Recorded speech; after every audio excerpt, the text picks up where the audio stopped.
Hey, welcome, my friends, to Lead Wisco, a space that we want to talk about leadership and faith. And we get to dive in with stories, Ryan Kibbe and I. So, Ryan, how are you? I'm doing very, very well. I'm excited about today. Yeah. Well, it feels like we're always excited about these stories. That's a good thing, right? Yeah. It feels like what we talked about were these stories. We could script out all these questions, but they end up showing us and impacting us in ways we hadn't realized. Because everybody has a story. Yeah. And, sometimes I was just thinking about this the other day. Sometimes we like to look at the end game and go, oh, look, what a great story from the finish line. Yeah. But it's the meat and the guts in the middle. It's the messy middle that we don't like to talk about. But what I love about where we're headed, we're always talking about what's happening in the middle on our journey. Yeah, and stories we have so many leadership and faith books out there that really address mind and how to do things or stop doing things. Mm-hmm. It feels like story, as probably researchers would say, that story touches the soul and heart of who we are, and that's kind of our hope at Lead Wisco. Yeah, love doing this with you. And so we take an adventure again with another friend of mine, and I know you have friends, so we're going to meet them soon, I hope. Working on that. Working on that? Okay. Working on that. This is another friend of mine. Part of my journey. There you go. And maybe just to hear your story. That's probably what should we start with. This is a very good friend of mine. Trisha, my wife, and I, we met Dan and his wife, Babs, years ago because we have been a part of American Leprosy Missions, ALM. And I'll never forget hearing Dan Izzett share his story. And I immediately had said, he has to be in front of our church body. I have to get him in front of people.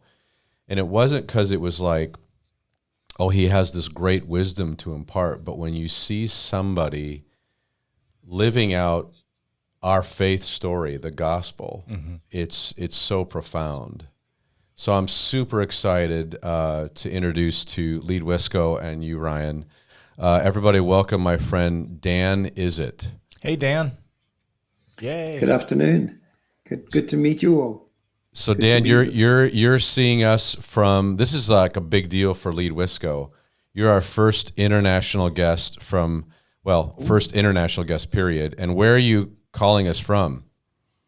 Calling from a place called Taunton in Somerset in the UK. We recently moved here from Africa. We were born and bred Zimbabweans. We're Africans, and both our children live here. So we've moved to be with them at our age. We think it's the best thing for us to do. Yeah, well, I think it is a good thing, definitely. So why don't we chat? I think it would be good to get a background, a little bit of how you grew up, who you are, and then you have this interesting story because you work with American Leprosy Missions. And I bet listeners are curious, are you a doctor? Are you an expert somehow in some medical field? Like, how did you get in with American Leprosy Missions? So tell us a little bit of your story. Good. Thank you. Yeah. Well, it starts way back in a country that time was called Rhodesia. Subsequently, in 1980, it became Zimbabwe. And I want to just sort of start halfway through let me start from the beginning. My father just come out of the Second World War, met my mother, and they got married. A little while later, I came on the scene. Actually, 1947. I'm not ashamed of the date of when I was born. Wow. And well, Jesus knows, so he can tell anybody, and he does these kind of things. It's best just to be upfront at the beginning. That's good. And so we lived there. My father died when I was 8 years old. We grew up with different family members, my grandparents and my mom's one brother.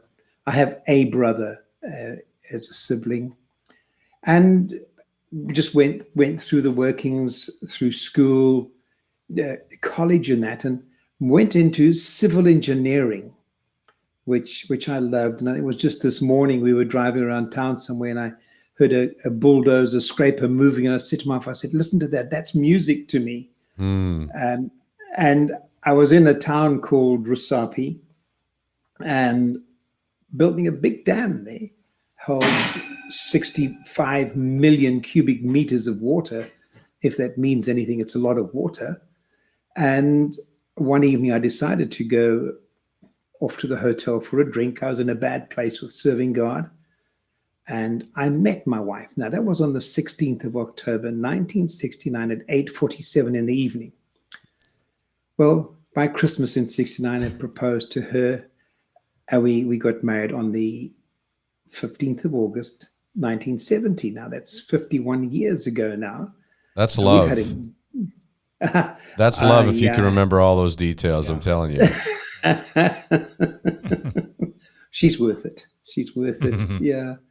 And so we got married in the August, and in the November, I came out in a rash all over my body. And I went and saw a dermatologist, and he said, "Oh, I know what's wrong with you." So I said, "Oh, wonderful. That's actually why I'm here."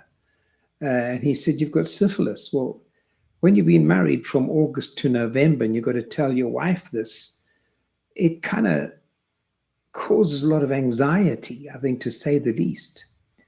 But we had a long chat about it, and I told him that it wasn't syphilis because we'd kept ourselves.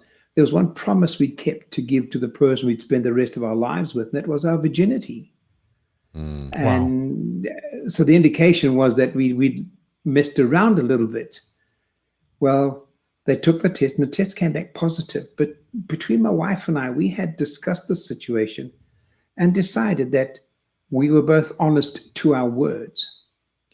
Come February 72, after multiple tests and drug taking, injections, my goodness me, nothing had healed. I still came back positive and positive. Then my doctor told me, I saw him, and he says, "We don't know what's wrong with you. We think you've got tertiary syphilis." I said, "What the heck is that?" And he said, "Al Capone had it. It went to his brain and he died." Well, suddenly I've got a whole new world of people that I'm linked to, like Al Capone. Wow. And we went through, so I went off, and after weeks and weeks of further testing, they still found nothing. Until one day the consulting physician called me and he said, "I got one more test." I went in there and he actually took a scrape off my forehead, not telling me what it was for, but that was it. Anyway, a week later, I was called to come in, and we sat down with the doctor, and he says, "We know what's wrong with you." So I said, "Oh, good." So I said, "Is it Hansen's?" He said, I said, "Is it syphilis?" He said, "No, it's," so I said, "Oh, thank you." He said, "And it's curable." He says, "It's Hansen's disease." So I looked at him quizzically and I said, "What the heck is Hansen's disease?" And he said, "It's leprosy." Well, that was a bit of a shock for us. Right. We'd only been married a year and a half at that time. So you can imagine we discussed the drug regime, and on our way home, I said to Babs, I can remember, I said, "Look, I never knew I had leprosy when we got married. We would never have got married if I knew that. I want to release you of our marriage commitment." To which she looked at me, she just said, "No, I don't accept that.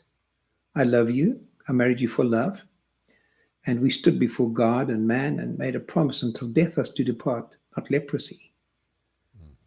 Well, to carry on the story, they said, "Just go and live your normal lives." Fortunately, at that time, you weren't rushed off to a leprosarium in Rhodesia as it was then. They'd broken that down and you just retreated at home. So we lived our life out, and they said, "Just live, have children." When Babs was pregnant with our second child, she came out in blotches. We actually called them her Dalmatian years. And she lived through that. The gynecologist said it was just hormonal imbalance because she was pregnant. But the one day she burned her arm, and I said she didn't feel it. I said, "We're seeing the leprosy doctor." And she was confirmed that she had leprosy as well. Wow. 7 years after we'd been married, which is the incubation period for leprosy. But here's a twist to the whole tale. 95% of people in the world are self-healing or immune to the disease. Only 5% actually can contract the disease. And we were that 5% that got married. So at that time, I was in a bad place with the Lord. I wasn't serving him. I moved away from him for a while. I thought that Buddhism would be a better aspect for me to live by. But that was it. And we decided to to live it through. She had a treatment. We had 2 children, and God called us into the ministry. It was very interesting. In October 1974, Frida Lindsay of Christ for the Nations Institute in Texas, her husband had recently died, and she came out, was living in the church, and she prophesied over us. So we were sitting at the back of the church. We weren't used to sitting in front at that time. And she said, "Young man and your wife, stand up." I had black hair then. She said, "God's called you into ministry." And I knew that. I'd been ducking and diving. And just the prophetic words that were spoken of us in October 74 are still being played out today. Yeah. It's incredible. Yeah. Wow. So that's how our life has gone. Then we went into ministry in 76, did a year with Reinhard Bonker, and then planted our own church in 86. Yeah. Yeah. Well, and you've had, Dan, more complications. Could you just, for our listeners and watchers, help them understand a little bit of the ramifications? Because once you were treated, it wasn't over. Yours was treated so late that you've had leprosy really hasn't left you. The effects, at least, have not left you. The disease is gone, but not the after effects. Could you share a little bit about that to give people context? Yeah. Leprosy affects your nerves. And what happens is the peripheral nerves, your hands, your feet, and your face, begin to become anesthetic as the nerves are damaged. And back in I think it was about 1977, maybe 75, I stood in a basin of hot water. My feet were cracked, and I was going to clean them up. And I stood in this basin of hot water, which I made sure it was cool enough with testing with the water. I have anesthetic right up sort of to my elbows and above my knees and about 70% of my face, where I don't feel heat or cold or pain. And I stood in this basin, cleaned my feet up, went to work, and came back to Babs. In the evening, I said, "There's something funny with my feet." So I took my shoes off, and I literally boiled my feet from my ankles down. Well, what happened 3 years later?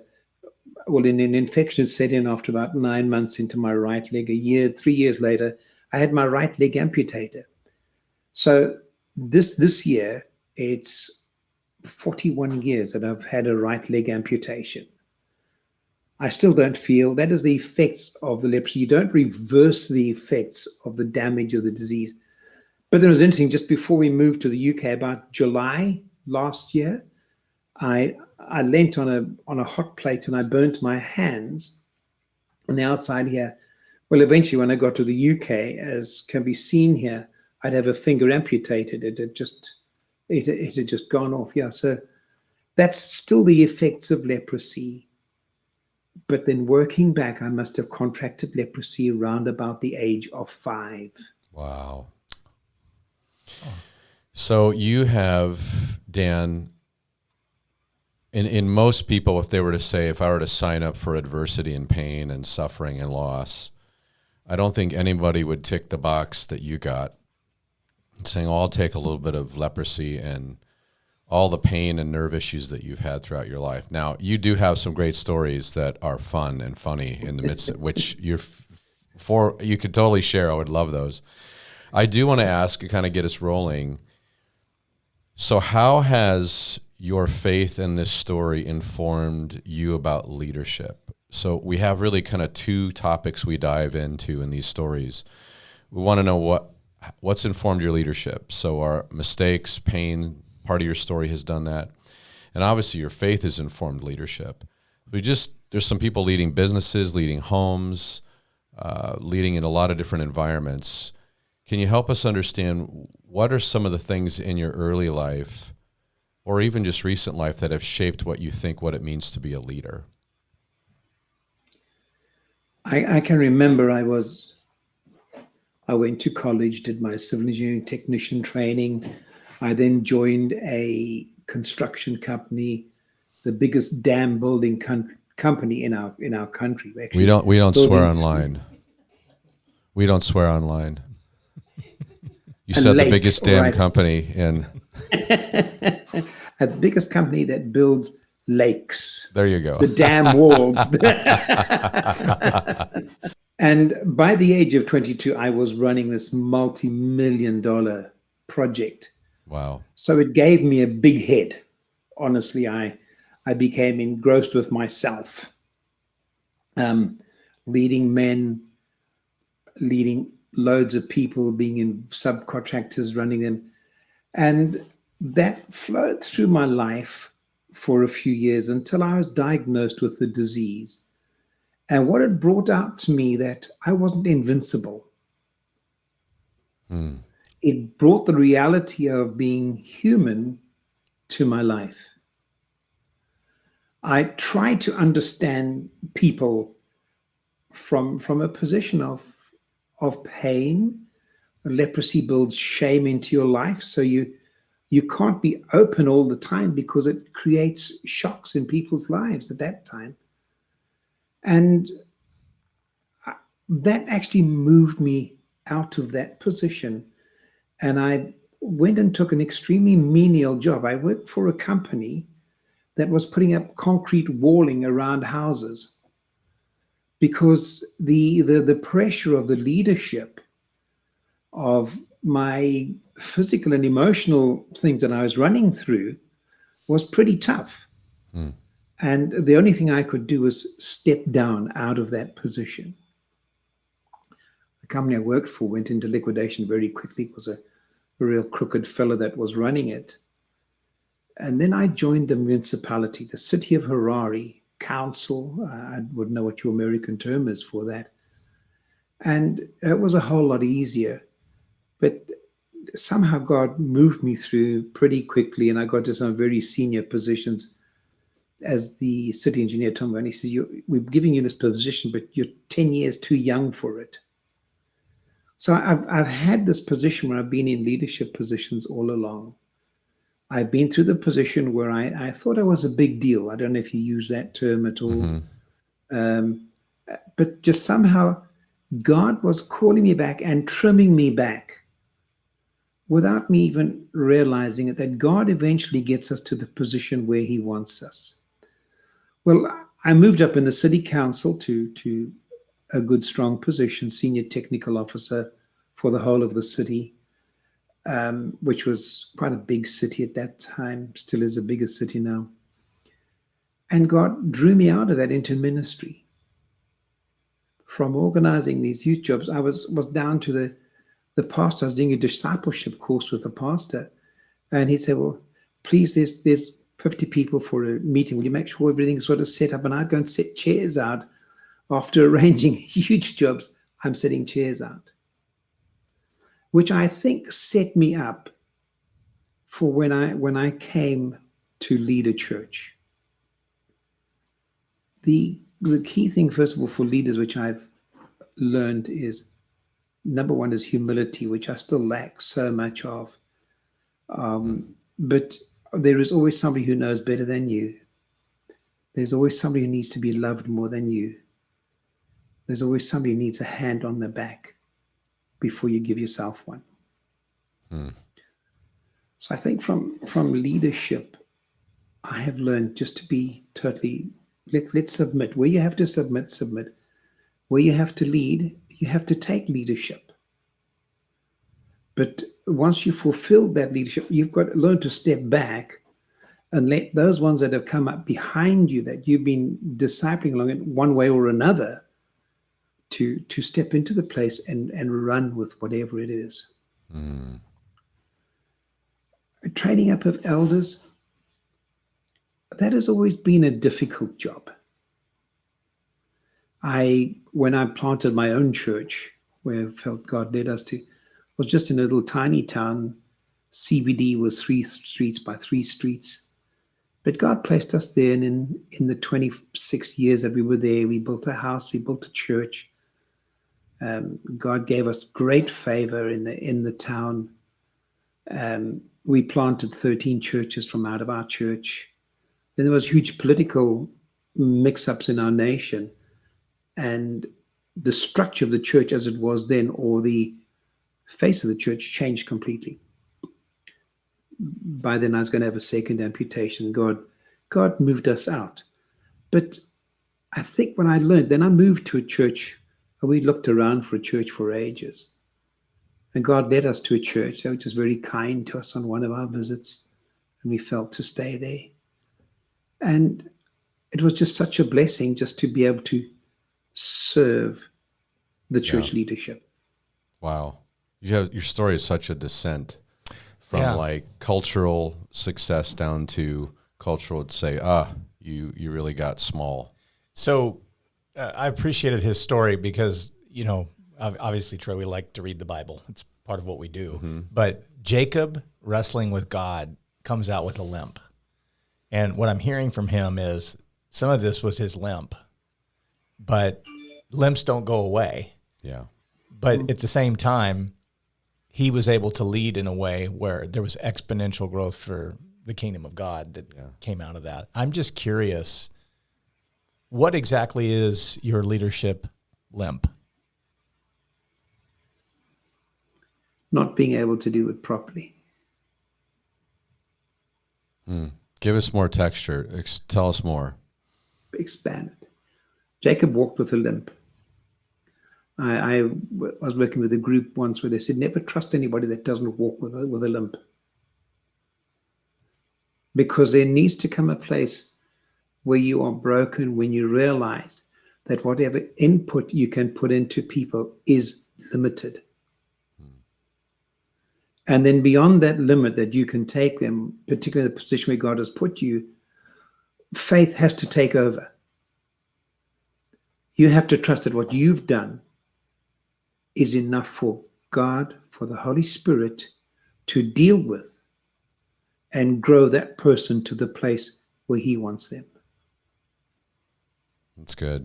Mm-hmm. That's really good. Yeah. You know, there's a common theme that as we do this every week, we talk about these guests, is that I'm seeing more and more those 4 transcendent topics that you talk about. Mm-hmm. But more and more, I feel like God is breathing on heartfelt leaders who don't sanitize their story. Mm-hmm. They embrace it, and they draw more people to the glory of God because of it. And I think that's going to change culture, because we can all identify with a limp, but we don't always like to talk about the messiness. Right.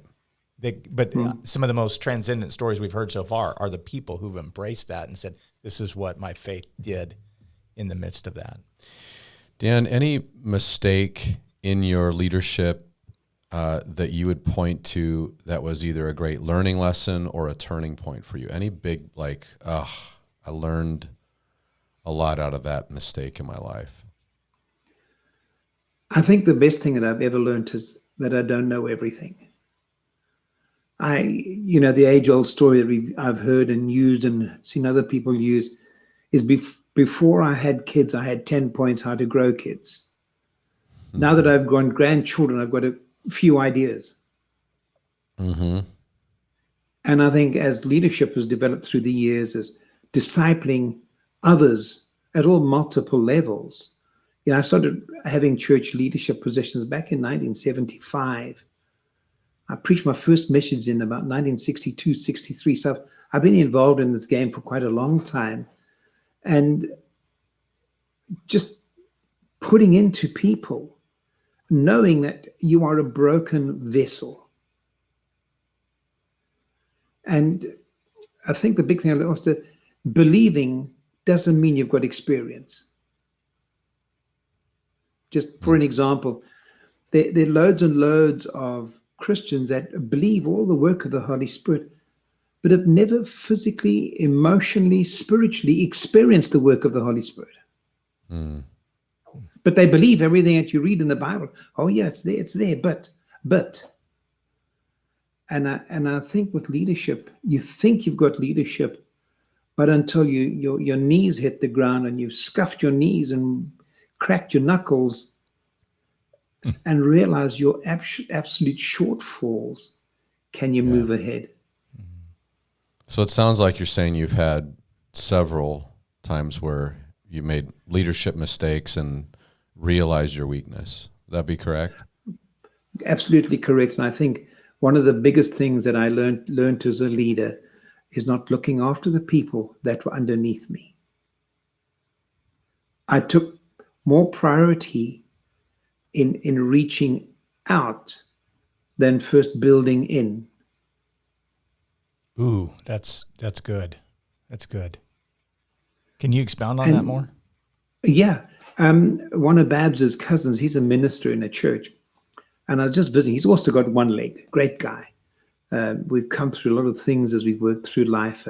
He came from a background that didn't believe a whole lot about the Holy Spirit, but had belief, but he didn't have the experience until he had to gain the experience suddenly in a deliverance ministry type thing.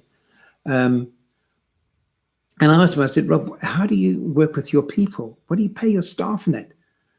He said, for example, I find out what a person in commercial would get, and I pay them 15 to 25% more.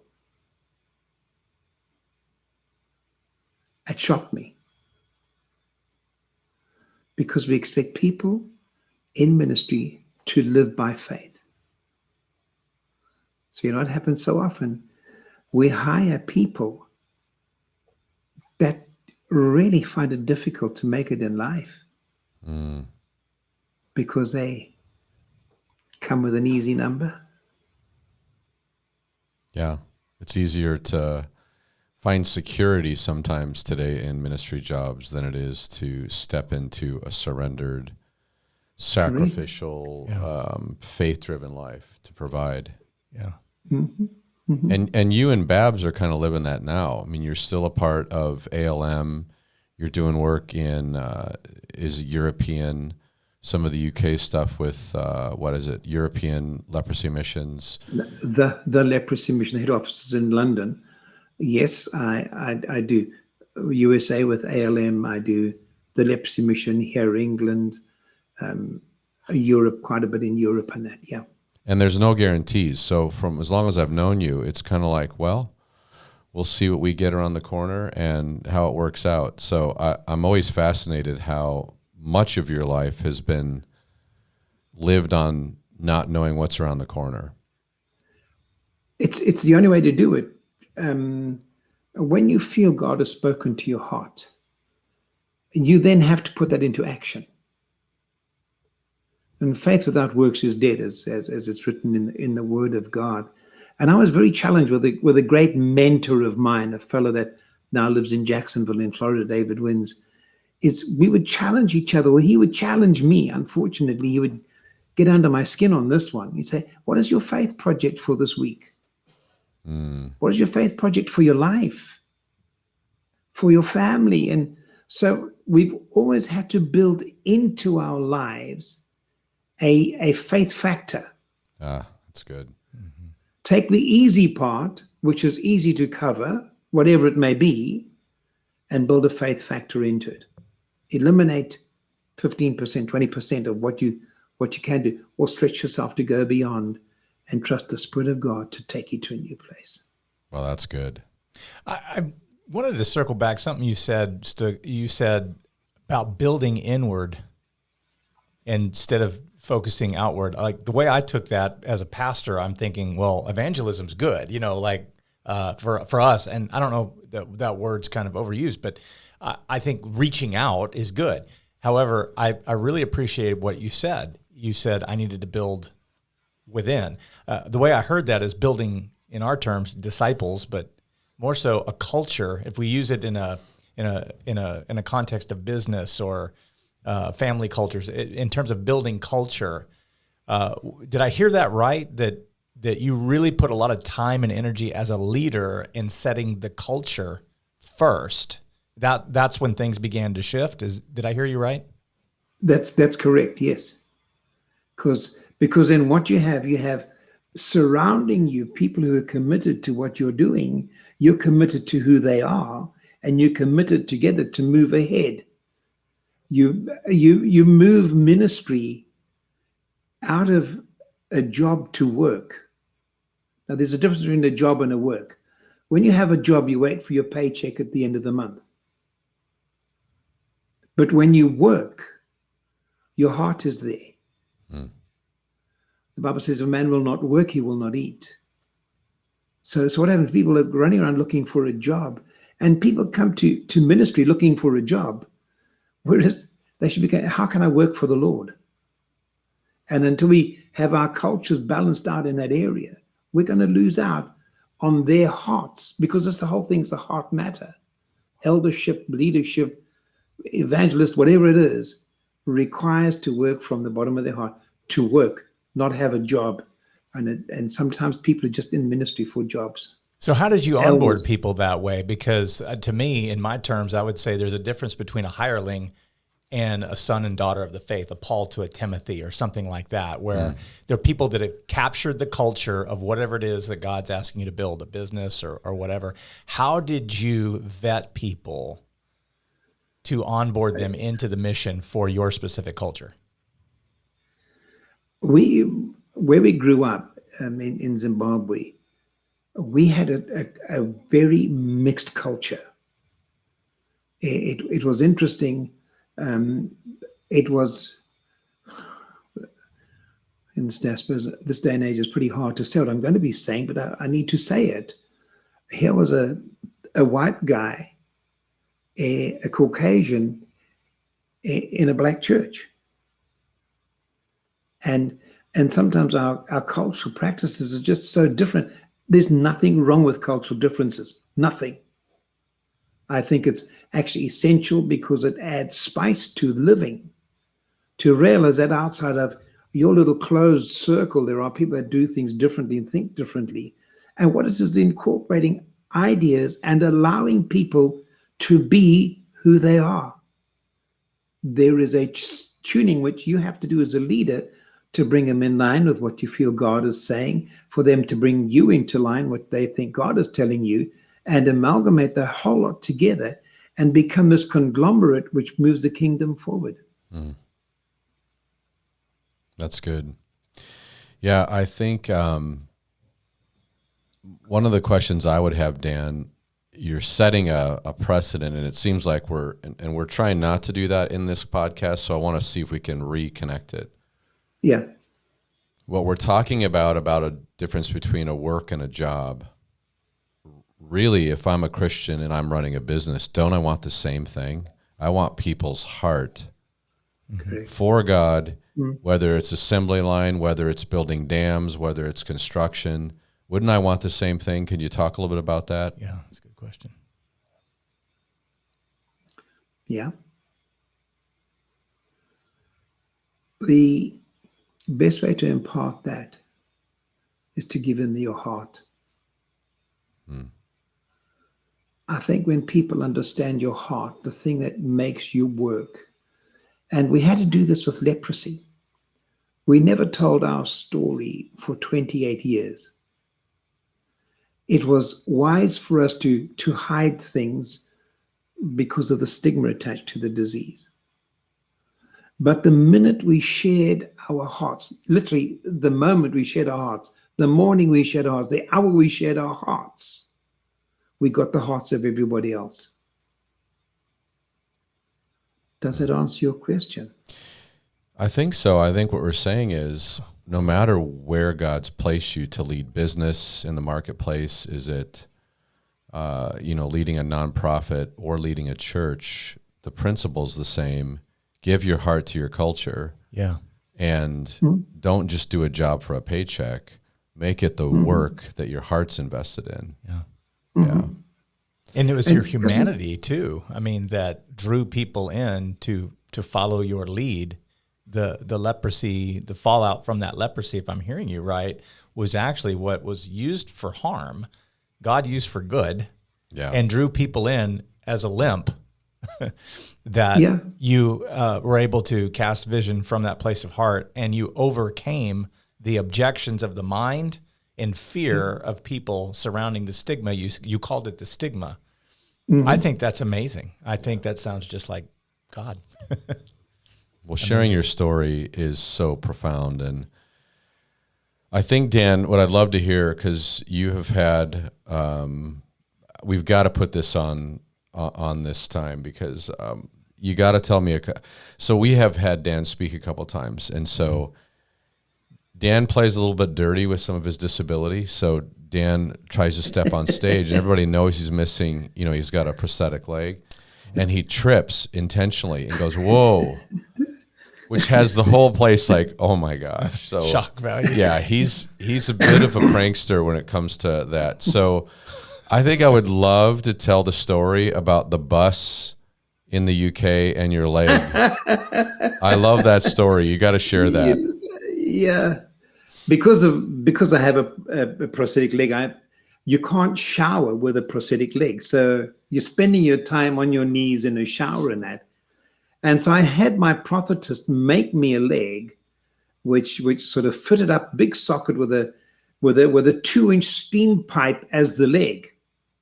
And this is what I called my shower leg. And I could just put it on, shower with it, walk around. There was no special fitting. There was just nothing. I could just use it. So it was wonderful. So it was great to travel with this, because sometimes I'm not a little guy. I'd be stuck in a shower, where only about 80% of me can fit into the shower. So it was useful to have those legs so I could get into it a bit easier.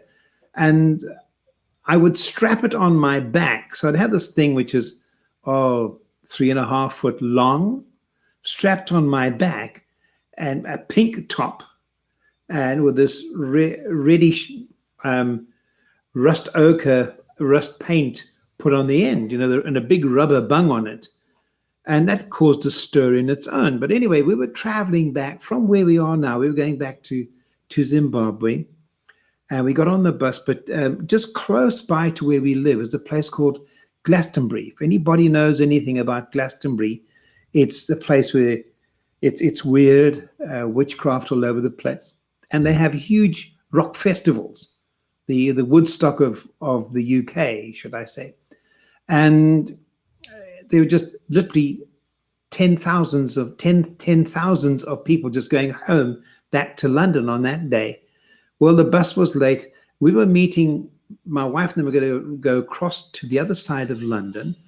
I was meeting somebody coming in from Switzerland, and we were going to go together to the north of England to go and do a conference. Well, we all got out and packed our stuff. We had to go and buy bus tickets and that. And suddenly everything had slowed down. We all collected together. We looked at our baggage, and I said, "Where's my leg?"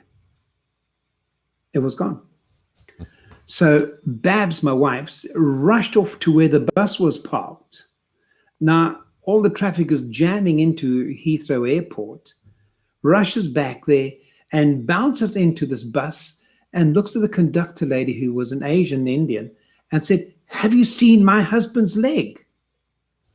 So she turned around and says, "What is your husband standing on?" My wife says, "The other leg." So she says, "Well, how many legs does your husband got?"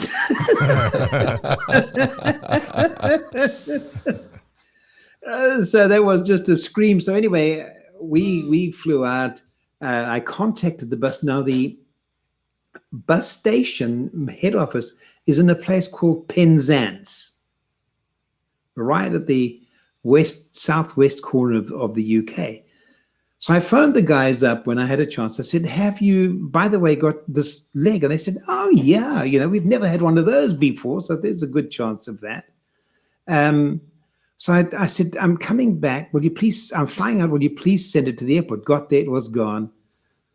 6 months later, when I came back to the UK, I phoned them up and I said, "Have you seen that leg?" "Oh, yeah." So I said, "Can I pick it up?" They said, "No, we destroyed it a week ago because you hadn't picked it up." So it was a real shock to me. So that's that leg.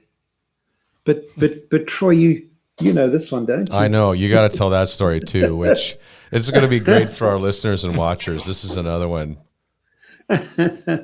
I was in a place called Timor-Leste, also known as East Timor, and I was doing leprosy mission work there, visiting with the local center there. And I was then going to fly to West Timor on a little 4-seater or something like that.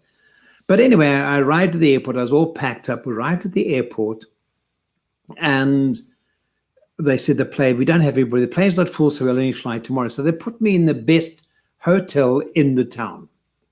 Okay, you have no idea how broken that nation was at that time, war after war. It was just a broken nation. And so I slept, went to sleep that night.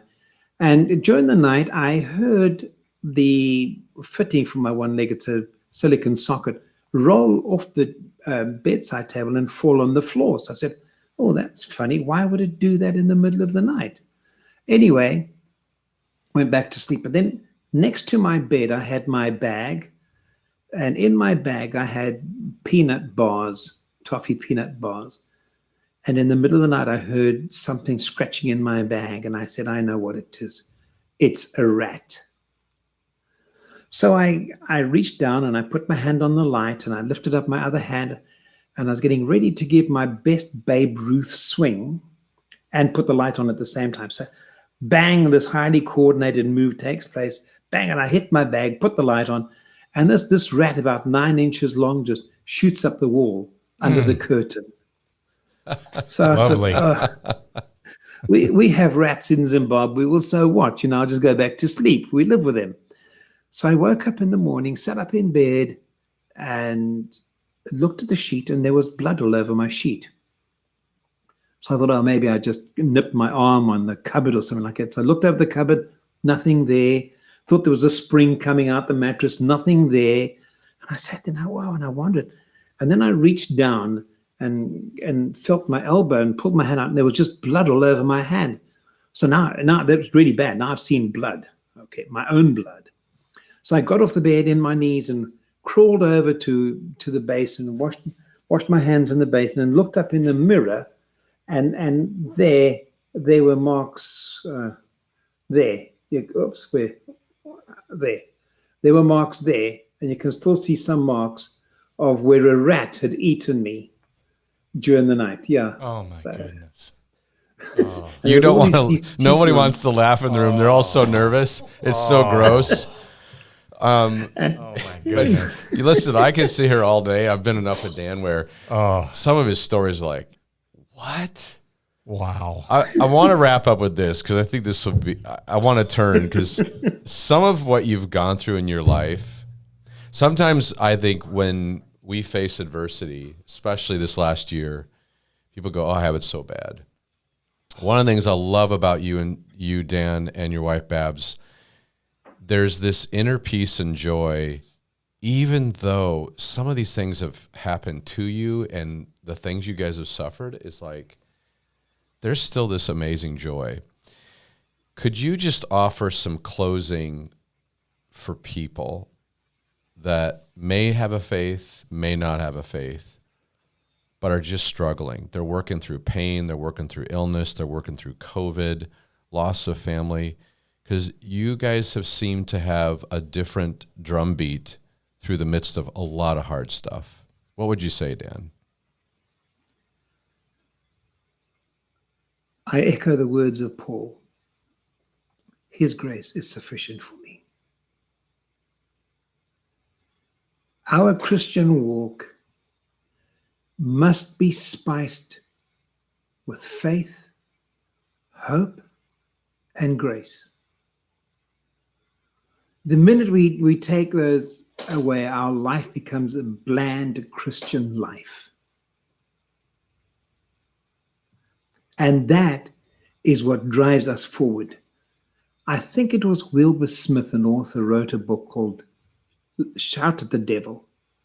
I like to take that title and say, laugh at the devil.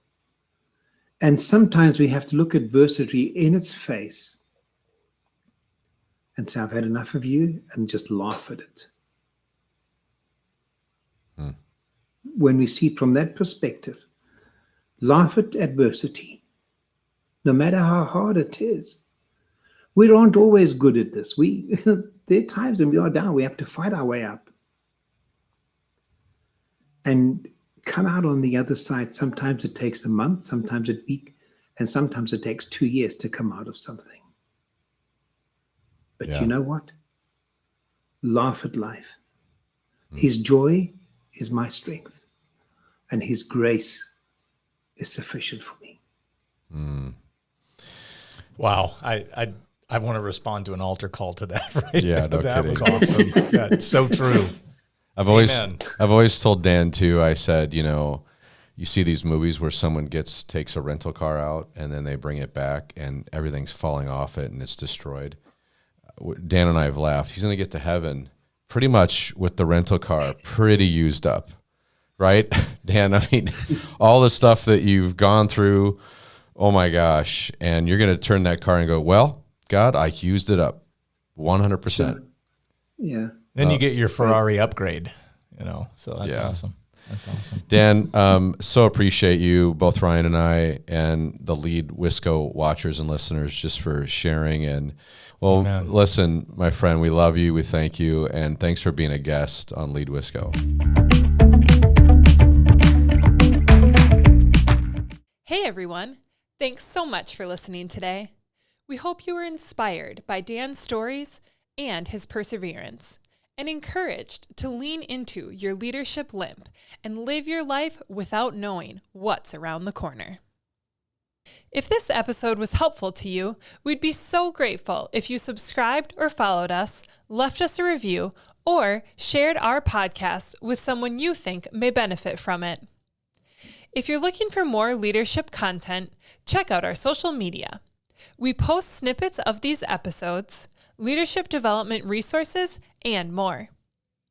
If there's someone you think would be a great guest for us to talk to, message us on social media or send us an email at leadwisco@gbcc.me. Thanks for listening.